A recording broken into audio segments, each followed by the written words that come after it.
আসসালামু আলাইকুম গাইজ, আশা করি সবাই ভালো আছেন। আমার নতুন চ্যানেলে সবাইকে স্বাগতম। আমি রান্না করবো পোলাও। যারা নতুন রাঁধুনি আছেন তারা অনেকেই পোলাওটা রান্না করতে একটু হিমশিম খেয়ে যান, তাদের জন্য আজকের এই ভিডিওটা। ভালো লাগলে শেয়ার করবেন, সাবস্ক্রাইব করবেন। প্রথমে আমি একটা বড় পাত্র নিয়েছি, তার মধ্যে তেল দিয়েছি। এবার দিয়ে দেবো পেঁয়াজ। পেঁয়াজটা ভাজা ভাজা করতে হবে। তারপর দিয়ে দেবো এলাচ, গোলমরিচ, দারচিনি। এটা আপনি পরে দিতে পারেন, তবে আগে দিলে ভালো হয়। তারপর দিয়ে দেবো তেজপাতা। তেজপাতাটা দিলে একটু ঘ্রাণ আসে ভালো। তারপর দিয়ে দেবো আদা, রসুন।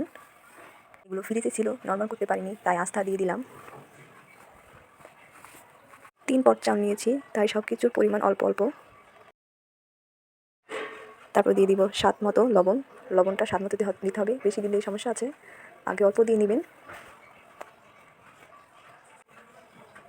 আগে আমিও রান্না করতে পারতাম না, তবে আম্মুর থেকে দেখে শিখে নিয়েছি। এখন মশলা দিলে অনেকটাই ভালোভাবে রান্না করতে পারি। এখন দিয়ে দিব পোলাও চালটা।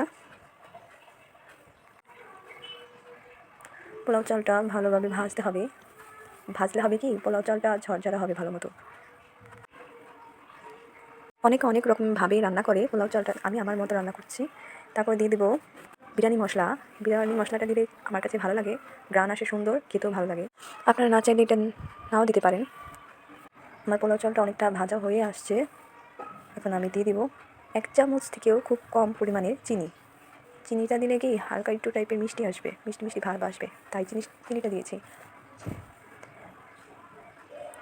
চালটা অনেকটা সুন্দরভাবে ভাজা হয়ে গেছে। এখন গরম পানি দিয়ে দিব। পানিটাই মেন। পানির পরিমাণ ভালোভাবে না দিলে পোলাও চালটা নরম হয়ে যায়, আবার অনেক সময় আবার সব পানি কমও পড়ে যায়। আমি এখানে 3 কাপ পানি দিয়েছি।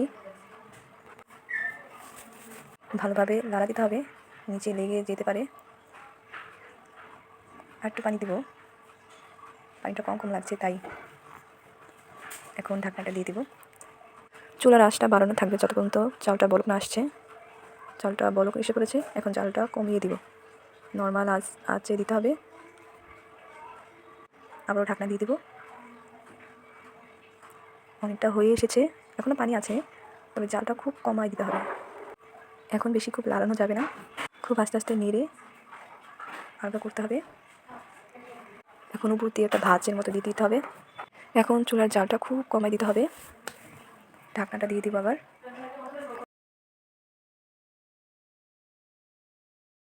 এখন আমি পেঁয়াজটা ভেজে নেব, তার জন্য একটা ছোট্ট একটা কড়াই নিয়েছি, তেল দিয়ে দিব। তারপর দিয়ে দিব পেঁয়াজ।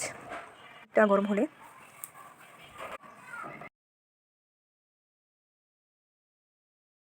পেঁয়াজটা ভালোভাবে ভেজে নিতে হবে।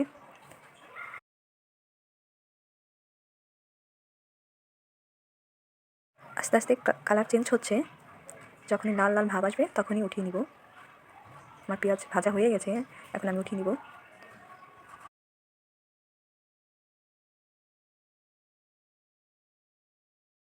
পোলাওটাও হয়ে গিয়েছে, অনেকটা ঝরঝরা হয়েছে, মাশাআল্লাহ, দেখতে অনেকটা সুন্দর লাগছে।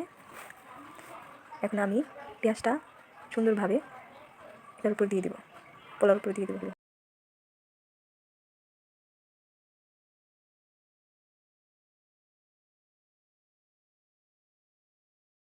সুন্দর দেখানোর জন্য 3টা মরিচ দিয়ে দেব।